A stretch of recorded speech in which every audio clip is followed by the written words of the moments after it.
Bonus da 600 euro il giorno dopo il blocco del sito, 1.750.000 le richieste presentate finora dai lavoratori autonomi. Francesca Grimaldi. Lavora a pieno ritmo il sito dell'INPS, riaperto dopo il tentativo di hackeraggio, dalle 8 alle 16 per patronati e consulenti del lavoro e dalle 16 in poi per i cittadini.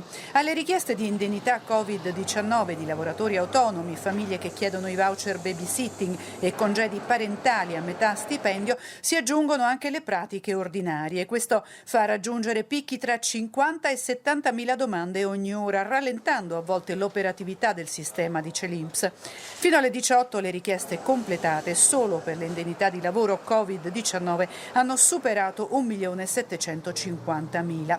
Ci saranno risorse per tutti, assicura l'INPS, e garantisce il rifinanziamento delle misure a sostegno di chi ha chiuso o sospeso le attività. Il governo prevede di aumentare per i prossimi mesi il bonus da 600 a 800 euro per gli autonomi e ampliare la platea di chi già riceve il reddito di cittadinanza con un reddito di emergenza fino a 600 euro. Quasi 90.000 imprese